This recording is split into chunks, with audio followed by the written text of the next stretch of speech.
Olá, galera! Tudo bem com vocês? Espero que sim! Estamos aqui para retomar o nosso Clube do Livro 2023. Lembrando, só deixando os recadinhos aqui paroquiais para se inscrever no canal do YouTube para você receber as atualizações, né, as notificações. Quando tiver vídeo novo, ativa o sininho então para receber as notificações. Se você está gostando do conteúdo do que eu produzo, por favor, curta, compartilhe, me ajude nesse engajamento e principalmente para a gente continuar, né, fazendo vídeo e construir a nossa melhor versão. Olá, pessoal, tudo bem com vocês? Estamos aqui então para fazer o último vídeo do nosso primeiro livro do Clube do Livro NT 2023 e 2024, porque vamos entrar em 2024 fazendo o Clube do Livro também. Mais esperto que o diabo, do Napoleão Hill. Muito bem. Vocês vão notar que nós vamos fazer vários capítulos juntos hoje, tá? E por que disso? Porque a partir de agora, no meu entendimento, o Napoleão Hill vai fazer uma recapitulação de tudo que ele já falou no livro. A gente já comentou que ele tende a ser repetitivo em várias situações. E pelo que eu pude perceber, que eu ainda não tinha tido contato com nenhuma obra dele, essa é uma metodologia mesmo, é uma prática dele de repetição para fixação do conteúdo. Tá bom? Então, por isso que a partir de agora, nós vamos fazer uma recapitulação com a inserção de algumas coisas novas do capítulo 9 em diante, ok? Vamos juntos? Os desejos dominantes podem ser cristalizados nos seus equivalentes físicos por meio da definição de propósito, amparada por planos definidos, com a cooperação da lei natural do ritmo hipnótico e do tempo. Muito bem! O que será que o Napoleão Hill quis dizer com essa frase? Eu achei essa frase muito interessante e nós vamos discuti-la mais no final desse vídeo, porque ela é uma frase que, segundo ele, resume toda a sua filosofia prática, que é isso que ele está tentando passar aqui para nós, ok? Então, a partir do 9º capítulo, ele vai falar sobre diversos assuntos, tá? O capítulo se chama Educação e Religião. E lembrem, para quem está acompanhando a sequência de vídeos, o Napoleão Hill já tratou desses assuntos em outras partes do livro. Ele já falou sobre religião, que ele critica fortemente a estrutura de ensino, a forma como ela está estruturada, e também a religião, a forma, também a estrutura, a forma como os dogmas, como os religiosos responsáveis por passar a palavra, né, tratam a filosofia por trás da religião, certo? Então a gente vai ver aqui que ele vai falar, além de educação e religião, ele vai falar de novo, novamente, seu Napoleão, ele vai falar sobre o casamento. Inclusive, eu achei interessante que ele está questionando aqui, isso tem a ver com um dos dogmas aí religiosos, se duas pessoas que não estão mais se dando bem deveriam continuar casadas, né? E ele coloca o seguinte, na página 126. Ele pergunta, né? O que você diz sobre pessoas casadas? O Napoleão Hill pergunta para o diabo, para sua majestade, que deixam de querer estar um com o outro. E sua majestade responde o seguinte: mentes que não se harmonizam jamais deveriam ser forçadas a permanecer juntas no casamento ou em qualquer tipo de relacionamento. O atrito e todas as formas de discórdia entre as mentes levam inevitavelmente para o hábito da alienação e, consequentemente, para a indefinição. Então, achei interessante que aqui, né, lendo Napoleão, ele fala que as pessoas que caminharam durante um bom tempo e conseguiram ter sucesso em suas relações, mas que depois de um certo tempo essas mentes não estão mais alinhadas no mesmo ideal, no mesmo propósito de vida, não faz sentido elas estarem mais juntas e que esse embate de mentes, se continuar simplesmente porque em algum lugar diz que elas devem continuar independente de qualquer circunstâncias, que isso também vai ser fonte geradora do hábito de alienação. Então, trouxe essa parte aqui para vocês. Depois, mais além nessa página, ele também vai falar sobre o dever, que isso tem a ver com o casamento, né? E também com as nossas relações familiares, que muitas pessoas são ligadas umas às outras em razão do dever. E sobre o dever, né, ele fala o seguinte, que muitas vezes tem pessoas que se perdem a si mesmas em razão do dever de serem fiéis a outras pessoas, né? E ele coloca aqui que o dever é uma das palavras mais abusadas e mal entendidas da existência. Olha só, o primeiro dever de cada ser humano é consigo mesmo. Cada pessoa deve a si mesma o dever de encontrar como viver uma vida plena e feliz. Aí, porém, contudo, entretanto, se a pessoa tem tempo e energia extras e que não são necessárias para preencher os seus próprios desejos, ela deve assumir a responsabilidade de ajudar outros, fazer caridade e tudo mais, né? Então, achei interessante ele colocar aqui da necessidade de nós termos amor próprio. E quando Napoleão fala lá dos 6 medos, que é uma das portas de entrada, né, que o diabo é uma energia, lembre, né, ele divide o mundo de forma dual, sendo a outra parte a energia positiva, os pensamentos positivos, a outra parte se alimenta dos pensamentos positivos, e o diabo é uma entidade que se alimenta das energias negativas. E uma das portas por onde ele entra para se alimentar e gerar pensamentos negativos que geram uma energia negativa são os medos, né? E num dos medos está escrito que as pessoas medo do amor. E a gente esmiuçou isso, né? Que também tem a ver, o medo do amor é a falta do amor próprio, que as pessoas fazem tudo pelo outro e esquecem de si mesmas. Então aqui também isso está alinhado aqui que ele fala ao dever, que as pessoas elas sim elas mal interpretam a questão de dever, né? Que primeiro as pessoas devem a si mesmas. Nós precisamos amar primeiro, nos amar primeiro, até para a gente poder conseguir ajudar os outros e fazer o bem por aí, certo? Então, essas são coisas assim que ele recicla os conceitos, porque nós já falamos disso. Só que ele coloca aqui de uma outra forma. Lembra aquilo que eu falei, que o Napoleão é repetitivo, né? Mas ele falou aqui de uma outra forma, resolvi explicar essas duas, porque às vezes a gente precisa explicar de outras formas, né? Porque tem gente que às vezes não entendeu muito bem do primeiro jeito, e às vezes aqui para mim também ficou um pouco mais claro, que agora ele está fazendo um fechamento de todos os conceitos, ok?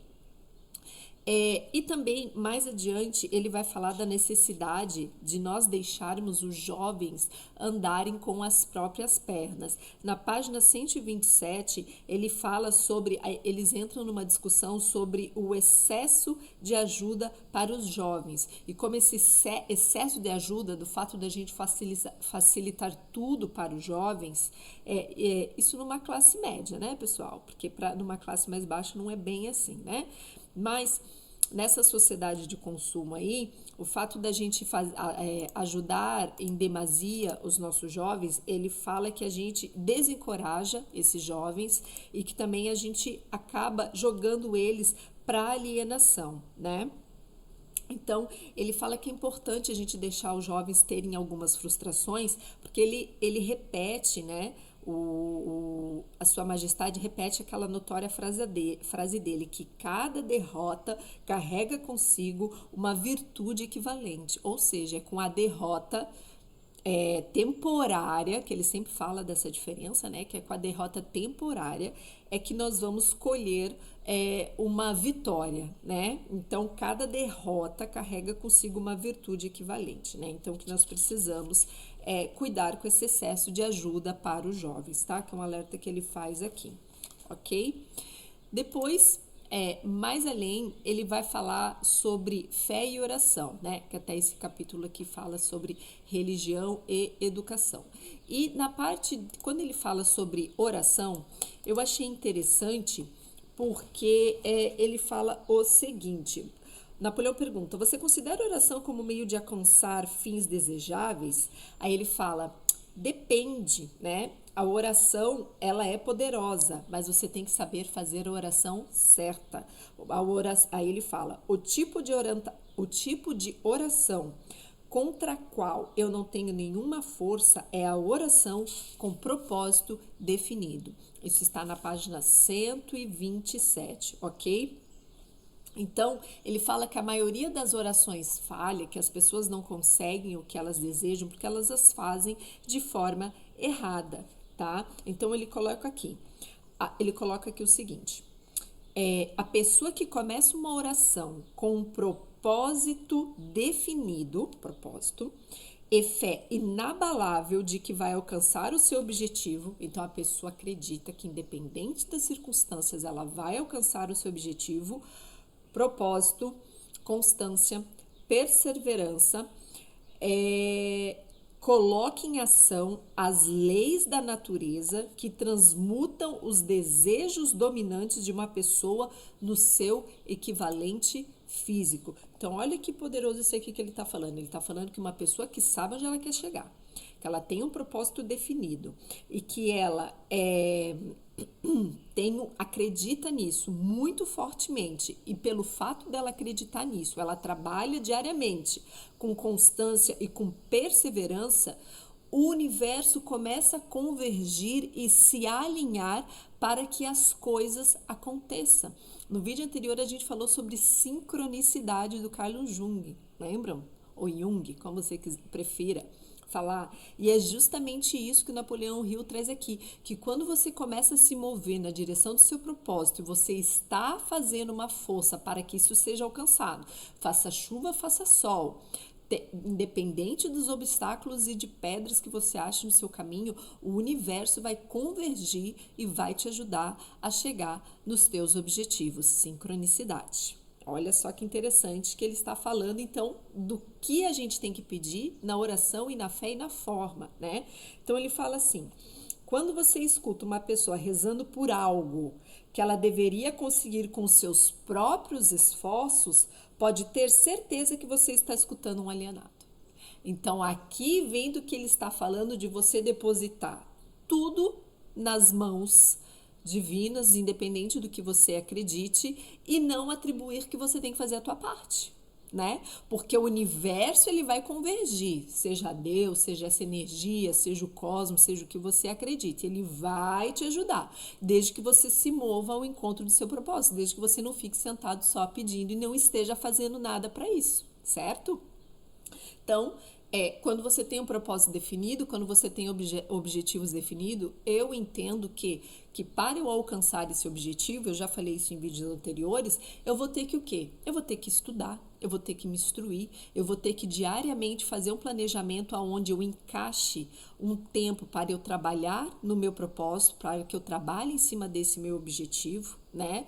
Eu vou ter que assumir que às vezes eu vou ter derrotas, e que elas não são permanentes, que elas são temporárias e que as derrotas elas vão servir para que eu trace rotas, novas rotas para poder continuar em marcha em direção ao meu propósito, né? Então, isso que eu acho interessante. Então, o problema não é orar, o problema é a forma que se ora e o que se pede, né? Então, achei bem interessante ele pontuar isso. E ele coloca aqui, quando você entende isso, as coisas começam a fazer sentido e a gente começa a se movimentar. Então, ele coloca aqui que a lei da natureza, na página 129, a lei da natureza diz o seguinte: saiba o que você quer, adapte-se às minhas leis e você com certeza o terá. Eu achei muito poderoso isso que ele falou, né? Que às vezes a gente vê pessoas que começam e param, né? Então, assim, não tem tanto a resiliência, a constância, né?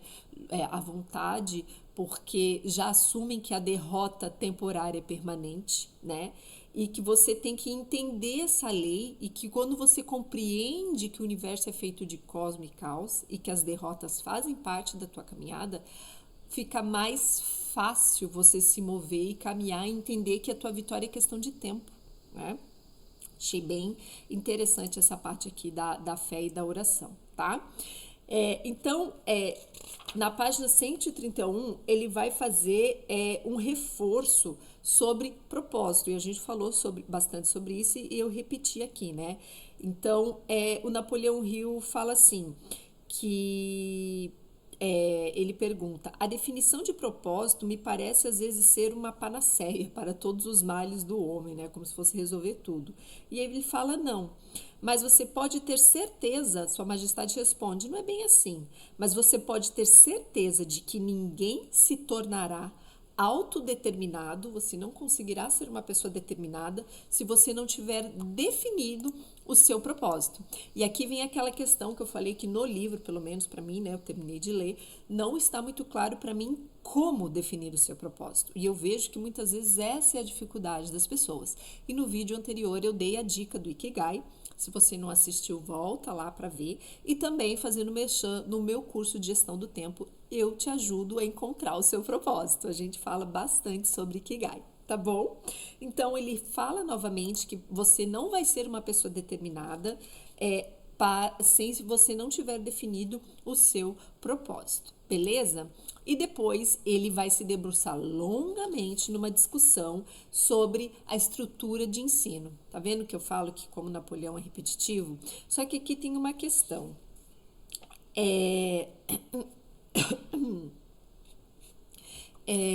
Eu achei interessante que ele fala novamente, né, ele critica a forma como a estrutura de ensino é formada, com as carteiras, da questão só de repetição, memorização, que não é instigado nos jovens, o pensamento crítico, né, que essas disciplinas não estão ali, né, nas ementas dos cursos e tudo mais. E na página 134, isso mesmo. O Napoleão Hill, ele pergunta assim, tu tá criticando de novo aí o sistema de ensino, nós sempre caímos, né, sempre a gente cai nessa situação, porque ele fala que ele aliena, uma das formas de alienar o homem é desde que o homem é uma criança, e isso com muita ajuda dos religiosos e dos professores, né, que é aquela polêmica que eu falei. E daí o Napoleão fala assim, tá bom, querido, então me fala o seguinte, me diz qual é a maior fraqueza do sistema de ensino e como nós podemos eliminar essa fraqueza, né? Como é que essa fraqueza pode ser eliminada?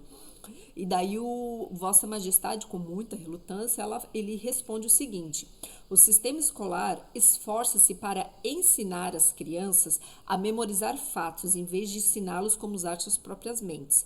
Pensamento crítico. Aí o Napoleão fala, então é só isso? Daí ele fala, não, isso é só a pontinha do iceberg.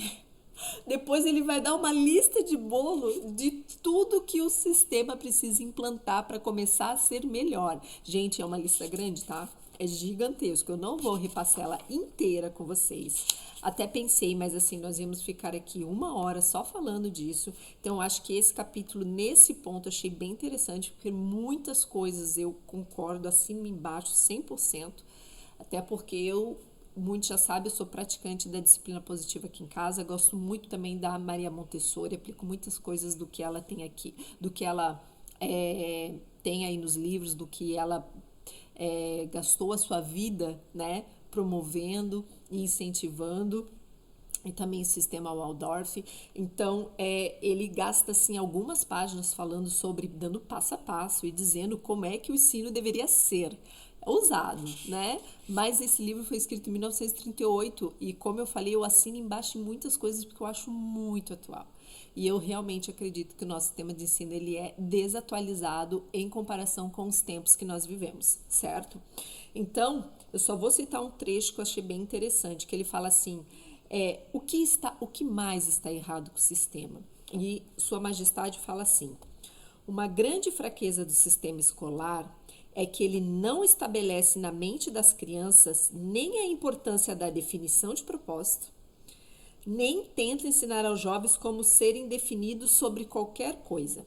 O maior objetivo de toda escola é forçar os estudantes a abarrotar suas memórias com fatos, em vez de ensiná-los como organizar e fazer um uso prático desses fatos. Filosofia prática de vida. Esse sistema faz com que a atenção dos estudantes seja centrada apenas em ganhar créditos e boas notas, apenas passar no vestibular, mas deixa de lado a questão mais importante, que seria o quê? A do uso desse conhecimento em assuntos práticos da vida. E, em partes, concordo com ele, tá? Porque eu acho que o ensino está muito distanciado do dia a dia, da prática do dia a dia, né? Então a gente fala sobre economia financeira, a gente vê crianças com cartão de crédito, já tendo poupanças, lidando com dinheiro de 12, 13, 14 anos, e são poucos os colégios que eu venho tendo educação financeira, né? Economia familiar, porque todo mundo, teoricamente, independente do formato, vai ter uma família e por aí vai, né? Então, depois ele dá a receitinha de bolo que eu falei para vocês de tudo que ele acha que tem que ser implantado no sistema educacional. E como eu falei para vocês, eu não vou ficar aqui passando, porque é muita coisa, mas ele, nessa receita de bolo, gente, vale muito a pena, sabe por quê? Porque é uma revisão de tudo o que o Napoleão Hill falou até agora, tá? Então ele fala aqui, vou só pincelar. Ensine os estudantes como fazer uma administração efetiva do tempo e, sobretudo, ensine a verdade de que o tempo é o ativo mais valioso disponível para todos os seres humanos e também o mais barato. E é por isso que não é à toa que o meu curso se chama Seja um Governante do Tempo. Porque, para mim, eu concordo 100% que a administração efetiva do tempo ela é igual a uma vida mais feliz e mais produtiva, ok? Depois ele fala aqui, ensine as crianças a diferença entre derrota temporária e fracasso. Ensine as crianças a importância de expressarem seu próprio pensamento sem medo. Olha ele falando novamente do medo aqui. Ensine às crianças o valor da harmonia em suas próprias mentes e que isso é possível somente por meio do autocontrole. Lembra que nós falamos sobre controle das emoções e como isso é importante e que uma pessoa que controla suas emoções, que pensa antes de falar, é uma pessoa muito mais difícil do diabo controlar? Muito bem. Depois ele fala assim, outra coisa que eu achei legal. Ensine as crianças a encararem fatos, sejam eles agradáveis ou desagradáveis, sem recorrer a subterfúgios ou sem lhe oferecer álibis. Ou seja, as crianças têm que saber lidar com a frustração, não é mesmo? E depois ele ainda fala, ensine as crianças que a definição de propósito, amparada por planos definidos persistentemente e continuamente aplicados, é a forma mais eficaz de oração disponível para os seres humanos. Muito bem. E, gente, e aqui ele vai, e aqui ele segue, tá? Então, assim, eu achei muito legal a forma que ele resumiu isso, o ensino dele, falando o que tem que ensinar para as crianças, que ele também acha que isso tem que ser ensinado em sala de aula, né? Então, achei bem interessante isso daqui. Fica a minha recomendação para ler esta parte do capítulo, para quem não está conseguindo aí acompanhar, tá? Pelo menos leia o capítulo 9, que eu achei bem interessante. Mas ali ele vai falar sobre pecado, e daí me chamou a atenção que para o diabo, pecado é qualquer coisa que alguém faça ou pense que cause infelicidade para si mesmo ou para os outros. Então daí o Napoleão Hill fala assim para ele, é mesmo? Então, Sua Majestade, nomeie para mim algumas formas comuns de pecado, já que é qualquer coisa que alguém faça para si que causa infelicidade nos outros. Então, ele fala assim, comer em excesso é uma forma de pecado, porque leva à perda de saúde e à miséria. O sexo em excesso é um pecado, porque quebra a força de vontade da pessoa e leva para o hábito da alienação. Enganar, mentir e roubar também são pecados, porque esses hábitos destroem o autorrespeito e submetem a consciência e levam à infelicidade. E daí o Napoleão Hill pergunta para ele, querido, tu é o chefe do pecado? Ele fala, sim, o meu negócio, como eu já disse, é ganhar o controle das mentes das pessoas de todos os meios possíveis, inclusive fazendo elas cometerem algum desses pecados, ok? Muito bem. Esse foi o capítulo 9 e eu achei interessante que Antes eu tinha comentado que o Napoleão cita 7 princípios. E esses princípios, eles não ficaram muito claros para mim, porque, como eu disse, tem certas horas do livro que ele organiza o conteúdo em listas. E em certos momentos isso está meio solto no livro e você tem que ficar catando ali os conceitos, né? Então, fica a minha sugestão para a organização da auditora, que está fantástico o livro, mas é só porque esses 7 princípios eu acho que ficaria mais fácil de entender se eles estivessem organizados, porque o Napoleão ele fala lá no capítulo anterior dos 7 princípios, mas esses 7 princípios eles estão descritos de forma corrida, não estão no livro assim, princípio 1, princípio 2, princípio 3, eu não sei, eu acho que para a didática, para as pessoas terem uma maior compreensão do que o Napoleão Hill tá querendo passar, fica mais fácil organizar em tópicos, tá? Como ele faz com diversos assuntos aqui no livro. Mas essa é a minha sugestão, tá bom? Então, aqueles 7 princípios que o Napoleão Hill cita no capítulo anterior que a gente falou sobre propósito de vida, acho que foi no anterior, estão aqui de forma continuada. Então, depois eu busquei tudo no livro, peguei bibliografia complementar e daí entendi quais são os 7 princípios que o Napoleão Hill cita aqui, porque está de forma corrida, tá bom? Então, não vou esmiuçar muito cada um deles, mas é só para vocês saberem que no livro, pegando todo o livro, o Napoleão Hill, ele define que é importante para conseguir cumprir tudo que está aqui, ele divide todos os conceitos nesses 7 princípios. Então, ter propósito de vida, a gente já falou muito sobre isso.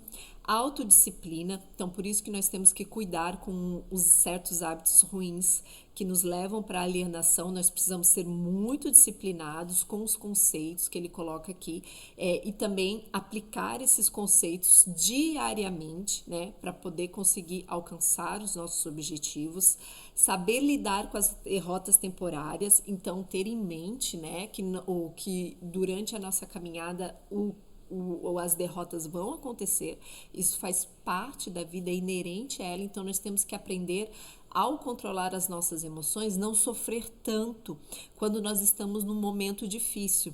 E eu sei o que eu vou falar agora é bem complexo de executar, porque quando a gente está num momento ruim, é difícil a gente ver uma luz, né? É difícil a gente ficar pensando, calma, isso vai passar, né? Vou tentar não me afundar muito, né? É difícil, mas é um preceito aqui que eu aplico muito na minha vida, que às vezes nós temos momentos assim que são muito difíceis.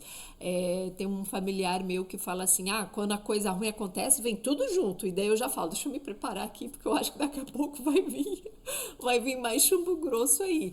Mas é justamente isso, né? Ficar esperando pelo pior, mas também saber que isso passa, né? Que isso faz parte, né? Se cercar de boas influências, e eu falei sobre isso, né? Que às vezes você vai ter no momento da sua caminhada deixar de andar com certas pessoas.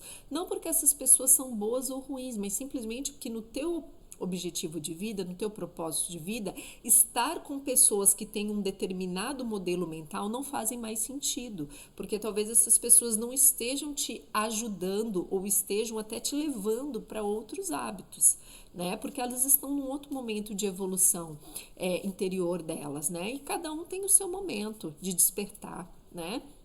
Então, às vezes você vai ter que fazer esse entendimento na tua vida, né? Que se cercar de pessoas que estão remando para o mesmo caminho que você. E não quer dizer que o seu caminho é melhor que os outros, quer dizer que cada um tem o seu caminho. E às vezes os caminhos vão e depois se separam. E tá tudo bem, né? Gestão do tempo. Ele fala isso mais no final do livro. Ele não tinha falado tanto disso nos capítulos anteriores, né? Mas ele fala e depois ele cita bastante que o tempo ele é muito importante, né? Ele fala que o tempo divide todos os hábitos de pensamento em 2 classes, pensamentos negativos e pensamentos positivos. Os pensamentos de indivíduos estão constantemente modificando-se e sendo recombinados para se adequar aos desejos desses indivíduos, mas os pensamentos não mudam do positivo para o negativo ou vice-versa, exceto pelo esforço voluntário por parte do indivíduo. O tempo penaliza o indivíduo por todos os pensamentos negativos e o recompensa por todos os pensamentos positivos, de acordo com a natureza e o propósito dos pensamentos. E o tempo converte hábitos de pensamentos naquilo que pode ser chamado permanência durante a vida do indivíduo. Então é justamente isso, né? E ele fala antes sobre isso, que o tempo é finito, ele é distribuído de forma igualmente para todo mundo. Já falei sobre a importância do tempo. Acho que é um dos ativos que nós temos, que é distribuído de forma mais igualitária de tudo, porque o tempo é igual para todo mundo. O dia nasce, é 24 horas para todo mundo. Então o que muda é a forma como você transita nesse tempo, né? E é o tempo também que vai ser o responsável por fazer você ir assentando hábitos bons ou hábitos ruins, né? Para você ter um ritmo hipnótico que te impulsione ou para que você tenha um ritmo hipnótico que te coloque para baixo, né? Então, saber fazer a gestão do tempo é muito importante para a sua produtividade. Depois ele vai falar sobre harmonia e equilíbrio mental, justamente porque a gente fala sobre vícios, sobre controle das emoções, sobre você saber, né, das derrotas temporárias, você se cercar de boas influências, tudo isso tem a ver com harmonia e equilíbrio mental, e isso mais do que nunca, né, pessoal, é um tema que está muito em alta. Eu esses dias falei no Instagram sobre uma pesquisa científica que saiu da importância de você ler ou a criança ter literatura em casa e nos ambientes familiares que ela transita dos 2 aos 9 anos, que isso ajuda as crianças a terem um bom desempenho cognitivo, uma boa saúde mental. Então, como isso é importante, né? Você também está se cercando de literatura, né? Recreativa, né? Não uma literatura forçada da escola. Então, a importância da literatura ajudar no equilíbrio mental. Então, você vê uma pesquisa científica que está falando sobre isso. Até porque nós saímos de uma pandemia onde a gente viu muitas pessoas sofrendo demais porque não sabiam lidar e ficar em casa, não sabiam lidar. As pessoas, a gente não sabia, né? Se acabar o mundo, o que ia acontecer. Então, e agora a gente está vendo crises e crises das pessoas sobre burnout, né? Burnout é a estafa mental do trabalho. Então, harmonia e equilíbrio mental é muito importante para a produtividade, certo? E a gente falou sobre o controle das emoções, o pensar antes de falar e agir. Tem uma frase que eu gosto muito que fala assim: as palavras, depois que elas saem, feriram. A gente não consegue voltar atrás. Mas a gente pensar e controlar, dá para segurar antes de falar. Agora, se você falou sem pensar, ou se você agiu sem pensar nas consequências e tudo que implica as opiniões e as coisas que você está falando, depois para remediar, é muito mais difícil. Muito mais difícil. Né? Então, a importância aí da gente pensar antes de falar e de agir, certo? Esses são os 7 princípios da produtividade, segundo Napoleão Hill, que eu entreguei mastigadinho aqui para vocês e que está espalhado pela metade do livro até o final, tá bom? E para terminar, por último e não menos importante, nós vamos falar sobre 3 princípios, deixa eu pegar aqui, que ele fala que são 3 fatores muito importantes. De tudo que ele está falando aqui, 3 coisas que nós temos que ter em mente, na página 187. Tá? 187, cadê minha página? Vamos lá, na página 187. É no resumo, é bem no finalzinho do livro, tá, pessoal? Bem no final. Oi, cadê minha câmera aqui? Bem na finaleira mesmo, tá? Olha como é que ficou meu livro. De vocês fica assim? Meu fica assim, gente. Vamos lá. Ele fala assim: os 3 fatores mais importantes são o hábito de alienar-se, então nós temos que cuidar com isso, a lei do ritmo hipnótico, porque daí ele puxa, né? Os hábitos nos puxam e a gente vai entrando naquele ritmo hipnótico e daí fica mais difícil da gente sair, por meio do qual todos os hábitos acabam se tornando permanentes. Então vamos lá, 3 fatores importantes que a gente tem que ter em mente da filosofia que ele está falando para nós: o hábito de alienar-se, a lei do ritmo hipnótico, por meio do qual todos os hábitos acabam se tornando permanentes, e o elemento do tempo. Então, achei incrível que dele só foi falar do tempo mais final do livro, e ele coloca o tempo como os 3 fatores mais importantes da filosofia prática de vida dele aqui, ok? Muito bem.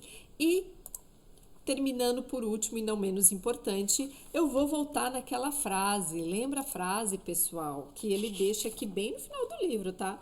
Ele fala aqui: se eu fosse tentar colocar em apenas uma frase a coisa mais importante que eu tentei expressar nesse livro, seria algo do tipo. É a frase que vocês estão lendo aí.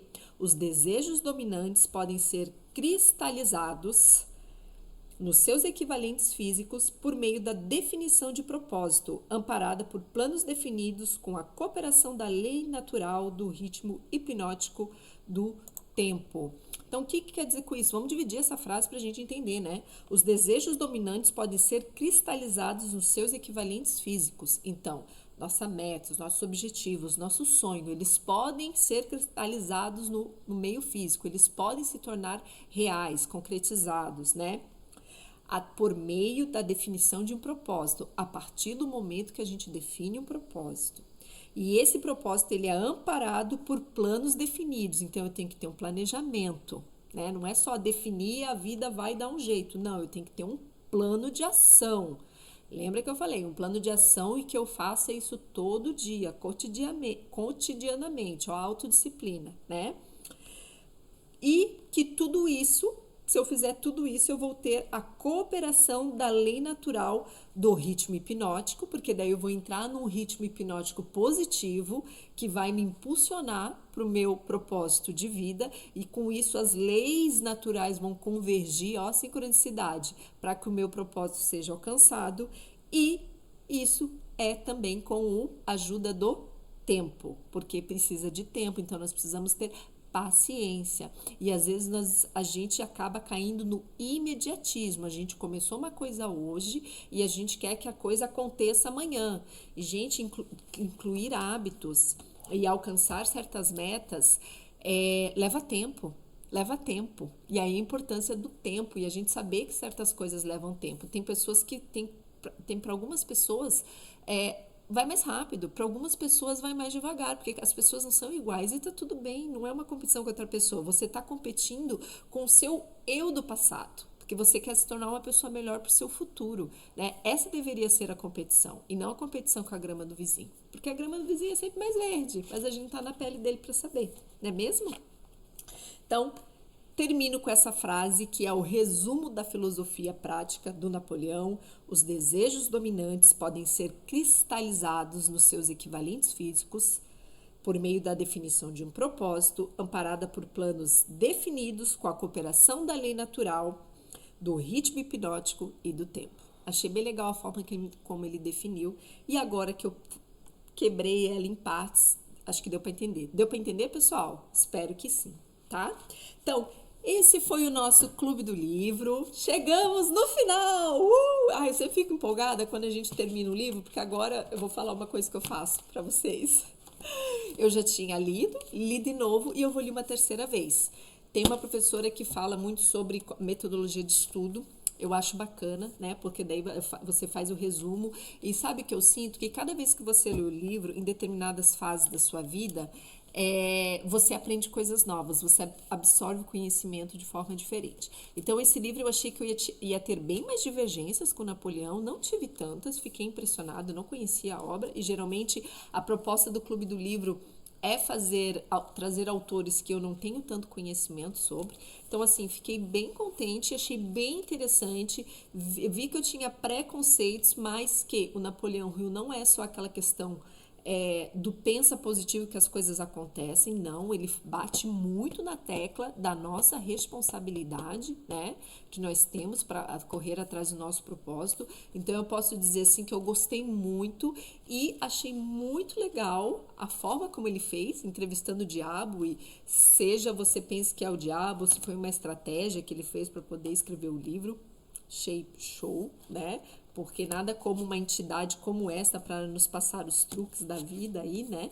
E ele finalizou falando dos 7 princípios da produtividade, que sintetizou praticamente tudo que ele falou, né?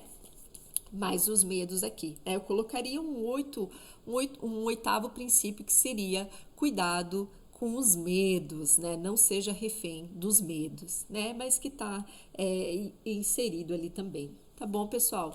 esse foi o Clube do Livro deste livraço aqui. Espero que vocês tenham gostado. Deixem aqui, compartilhe comigo as suas considerações. Lembrando que nós vamos começar, eu vou dar uma pausa de uma semana, e daí depois nós vamos começar a fazer o segundo livro, que é do Confúcio. Deixa eu pegar, porque daí falha minha. Vamos ver onde é que está o livro aqui. Aqui, ó. Nós vamos fazer, tá fechado, tá? Que eu vou sortear. Esse livro aqui nós vamos fazer, eu vou ver se a gente vai conseguir fazer ele inteiro, se eu vou fazer algumas partes, mas é Confúcio e os Anacletos. Então, conto com vocês, daqui a uns 8 dias a gente começa a fazer esse livro. Espero que vocês tenham gostado. Até a próxima. Tchau!